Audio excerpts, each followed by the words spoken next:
When a great plot twist hits, there's nothing quite as satisfying. Seeing the narrative pieces fall into place in shocking, unexpected fashion can force the audience to entirely reevaluate the movie they're watching. While filmmakers can certainly try to pull the wool over viewers' eyes, who among us doesn't love a brilliantly engineered twist that's unpredictable while still playing fair with the audience? So let's dive in. This is Whatculture, and here are best movie twists you genuinely never saw coming. The planet was Earth all along, Planet of the Apes. Planet of the Apes' plot twist was such a game changer that it spent decades being joked about across pop culture. Yet if taken on its own terms, it's easy to appreciate why. Protagonist George Taylor spends the movie stranded on a planet in the distant future where apes have evolved into intelligent humanoids, only to make a horrifying discovery in the final scene. George reaches the planet's shoreline where he finds the remains of the Statue of Liberty, confirming that this strange planet is actually a future Earth, obliterated beyond recognition by nuclear war. If you saw Planet of the Apes without knowing what was coming, this was an all-timer twist for sure. One that so brilliantly reconfigured the audience's expectation of Alien, while also handing them a savage warning about humanity's instinctual tendency towards self-destruction. Hannah is Cal's daughter, Crazy Stupid Love. The inherent genius of the big plot twist in Crazy Stupid Love is that nobody really went into the star-studded rom-com expecting there to be a rug pull at all. Here, Steve Carell stars as Cal, a recently separated man who has a chance encounter with a serial womanizer named Jacob, played by Ryan Gosling, who vows to coach him in the art of picking up women. All the while, Jacob has found himself smitten with a woman, Hannah, played by Emma Stone. Enough so that he begins to question his promiscuous lifestyle and consider a possible monogamous future with her. These two stories seem basically unrelated until late in the film, Hannah actually brings Jacob home to meet her parents where, surprise surprise, we learn that Hannah is in fact Cal's daughter. If you saw this movie in a packed cinema on opening weekend, you'll surely remember the visceral, uproarious laughter from the assembled masses. And that's noteworthy because rom-coms rarely, if ever, produce this sort of audience response, and certainly not because of an ingeniously developed plot twist. Farrell Is Yuri, No Way Out. No Way Out stars Kevin Costner as US Navy officer Tom Farrell, who has been framed for the murder of his lover Susan Atwell. The actual man responsible, Secretary of Defense David Bryce, takes part in a plan to pin the killing on Farrell, while also claiming him to be a KGB mole codenamed Yuri. At film's end, with Farrell and Bryce both having sensitive information which could implicate one another, Bryce agrees instead to frame his counsel, Scott Pritchard, as both Susan's killer and the mysterious Yuri.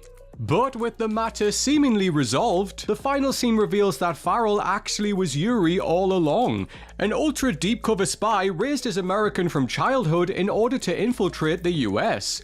Romancing Susan was an intelligence-gathering mission due to her relationship with Bryce, though Farrell/Yuri did genuinely fall in love with her, and seemingly quits the spy game at the very end. This is an outstanding example of a twist that's hidden in plain sight. The bad guys try to frame the hero, and it turns out they unintentionally trip over the truth in the process. Malcolm was dead the whole time, The Sixth Sense. The he was dead the whole time twist has absolutely been done to death these days, but it's only because director M. Night Shyamalan delivered the definitive iteration of it in The Sixth Sense, and then ruined it for everyone else. The supernatural thriller's establishing scene depicts child psychologist Malcolm Crowe being shot and wounded by a former patient. The rest of the story unfolds with Malcolm becoming close with his new patient Cole, a young boy who can communicate with the dead. But at the film's end, Malcolm realizes that he himself is dead, having died from his gunshot wound at the very start of the movie. That fans are still discovering sneaky foreshadowing to the big reveal almost 25 years later is a real testament to Shyamalan's genius. Genius that he has admittedly been straining to recapture ever since. There was never an Aaron, Primal Fear. Primal Fear's closing reveal is one of those goddamn moments that cements a movie's legacy forevermore, while also securing Ed Norton a well-earned Best Supporting Actor Oscar nomination. The legal thriller follows hotshot defense attorney Martin Vale as he defends a teenage altar boy, Aaron Stampler, accused of murdering an archbishop. We eventually learn that Aaron did kill the archbishop, albeit in revenge of being sexually abused, and moreover he was also suffering from dissociative identity disorder at the time of the killing, adopting a sadistic alternative personality called Roy. As such, Aaron is found not guilty by reason of insanity and sent to a psych hospital, but during his final meeting with Vale, he reveals that he faked the whole damn thing. Aaron faked his dissociative identity disorder, he cooked it up effectively, allowing himself to get away with murder. And to make matters even worse, when Vale asks him if Roy ever existed, Aaron offers an ice-cold reply: there was never an Aaron.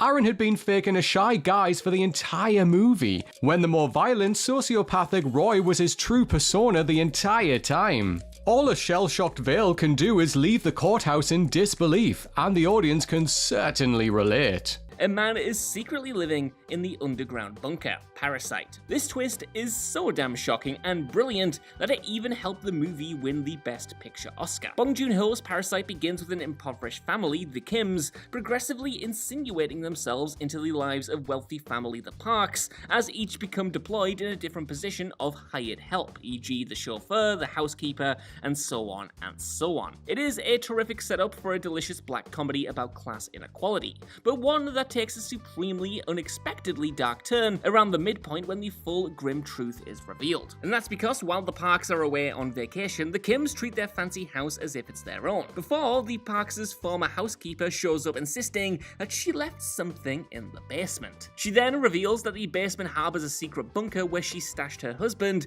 who has been living secretly there for 4 years in order to hide from loan sharks. At this point, Parasite turns into a much darker and more unhinged thriller as these two parties of imposters effectively go to war, all the while attempting to conceal it all from the Parks as they return home. Tyler Durden doesn't exist. Fight Club.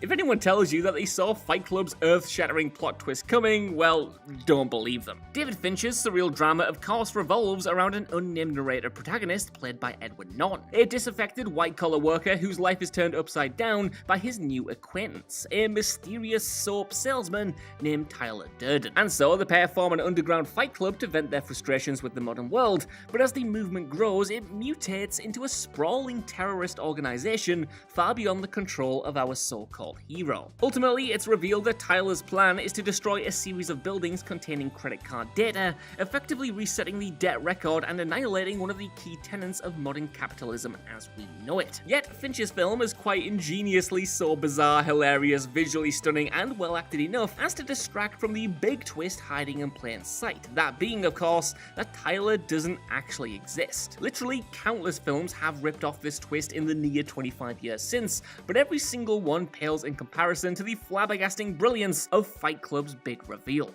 The con within the con, the sting. The sting follows two grifters, Gondorf and Hooker, as they hatch a plan to perform the con of a lifetime on vicious crime boss Doyle Lonergan. The pair's elaborate ruse involves creating a fake betting parlor where Lonergan can be compelled to place a bad bet and lose a massive amount of money. But once the gambit plays out and Lonergan angrily demands his money back, the FBI storms the parlor to arrest Gondorf, while letting Hooker go. An infuriated Gondorf then shoots Hooker before FBI agent Polk shoots Gondorf, at which point Lonergan is escorted from the scene.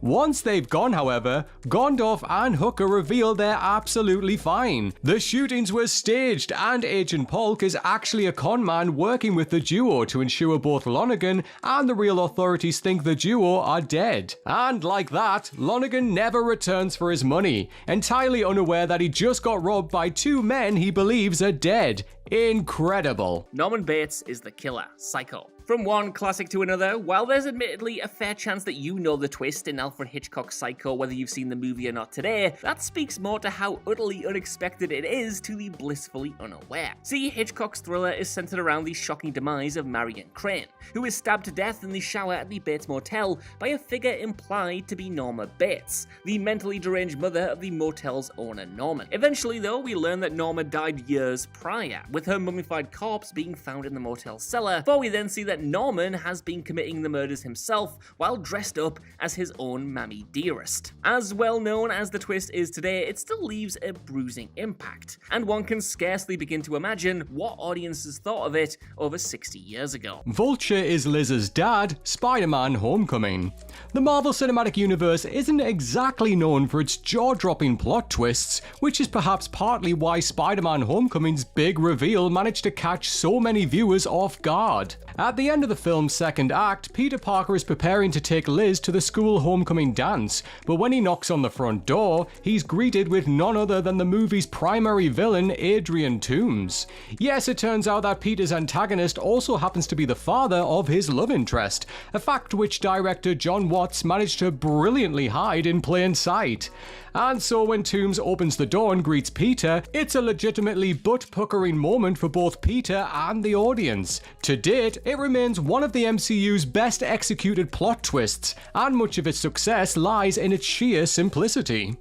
Mido is Dae-Soo's daughter, Oldboy. Park Chan-wook's masterful thriller Oldboy touts such a strange, intoxicating atmosphere from the very beginning that viewers are quite ingeniously distracted from figuring out its final plot twist. A twist that, admittedly, is so damn icky that you probably wouldn't think of it anywhere. See, Oldboy's primary mystery concerns why loser businessman Dae-Soo gets kidnapped and imprisoned within a room for 15 years. As Dae-Soo investigates, he becomes close with a young chef called Mido, and the pair eventually embark on a sexual relationship. It's revealed near the end of the film, though, that the party responsible for Dae-Soo's imprisonment was his former schoolmate Woo Jin. At school, Dae-Soo caught Woo Jin committing incest with his sister, as resultingly became gossip around the school, causing Woo Jin's sister to then take her own life. The real twist, though, well, that's that the crux of Woo Jin's revenge plan was to make Dae-Soo suffer just as he had, and so reveals that Mido is actually Dae-Soo's own daughter. Yeah, it's well, I said it was icky, didn't I? To accomplish this, Woo Jin used hypnosis to orchestrate Dae-Soo meeting his daughter, falling in love with her, and ultimately embarking on a romantic relationship. Through its creatively messed up nature, it's truly one of the rare, unbelievable plot twists that simply can't be predicted. Anthony is a hallucination, Dead Man's Shoes. Shane Meadows' Dead Man's Shoes is a criminally underseen psychological thriller in which a soldier, Richard, returns to his hometown to reckon with a group of drug dealers who have tormented his mentally disabled brother, Anthony.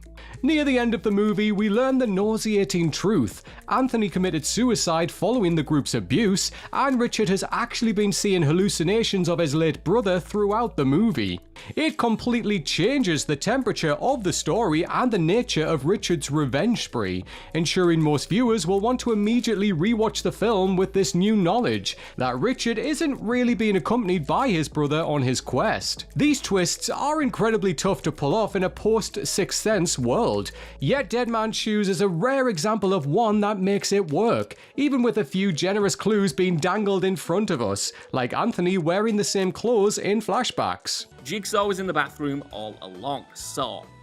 Saw is a film that was so brilliantly positioned to lure audiences into a false sense of security. Upon its original 2004 release, few expected much from James Wan's grotty, low-budget horror flick, such that its ingenious final twist crept up on viewers and smacked them around the face. As we all know now, Saw revolves around two men, Adam and Lawrence, who wake up chained in the world's second worst bathroom at the behest of the vicious Jigsaw killer, who tortures people he believes don't value their lives. Between Adam and Lawrence, though, lies the corpse of a man who seemingly shot himself on the head during a prior Jigsaw game. Though at the film's end we learn that this is no dead body. Rather, it's actually Jigsaw himself, who slathered himself in fake blood and played dead for the entirety of the game before standing up and giving Adam the surprise of his life. Better still, Jigsaw is actually John Kramer, one of Lawrence's terminal cancer patients briefly glimpsed earlier in the film. It's a twist so devious and so clever that every subsequent sequel has struggled to match it, let alone one-up it. K isn't the chosen one, Blade Runner 2049. Relatively earlier on in Blade Runner 2049, it seems to be teeing up the inevitable reveal that Replicant K is the child of Deckard and Replicant Rachel. Given the tendency for belated legacy sequels to introduce new heroes with convoluted ties to the original leads, it certainly would have been completely on brand for Hollywood in the 2010s. And so what a surprise it was when, deep into the movie's third act, K learns that he isn't the child of Deckard and Rachel, completely obliterating the typical Chosen One arc that had seemingly been carved out for him. Furthermore, the replicant child ends up being an incredibly minor character, Dr. Anna Stelline, briefly glimpsed much earlier in the story. Ultimately, Blade Runner 2049 brilliantly bait and switches the audience, leading them to believe a garden variety hero's journey is in the works, only to pull the rug out and give K some heroic agency that's very much his own. In the end, being Constant K is enough for him, or as Ryan Gosling's Ken would say, Knuff. Borden was identical twins, and Gia duplicates himself, The Prestige. The Prestige may not be Christopher Nolan's best film, but it arguably touts the strongest plot twist from any of his movies. And in fairness, Nolan's tightly wound mystery thriller is pretty much jam-packed with twists, though there's very clearly one above all others that lands with thunderous impact. So, for a bit of context here, Christian Bale and Hugh Jackman star as rival magicians Alfred Borden and Robert Angier, with Borden inventing a mesmerizing trick called the Transported Man, whereby he is seemingly able to instantly teleport across the stage. Angier anguishes over being unable to learn Borden's secret, and so entrusts Nikola Tesla to build him a device that can duplicate anything placed inside it. This allows Angier to create his own grim version of the Transported Man, whereby the original Angier drowns in the tank underneath the stage, and the new Angier clone takes his place during each performance. At the film's end, though, we actually learn Borden's trick, particularly that Borden was actually a persona adopted by a pair of identical twins, one posing as Borden and the other as his confidant Fallon. This is how they pulled off the Transported Man, and when Borden is later hanged after being accused of Angier's drowning murder, that leaves the other Borden twin free to kill Angier and make off into the night. It's nuts, but in the context of the movie it all makes perfect sense, and it is so surprising. Darth Vader is Luke's father, The Empire Strikes Back. In terms of mega-budget movies though, no twist is more iconic than Darth Vader revealing himself to be Luke Skywalker's father at the end of The Empire Strikes Back.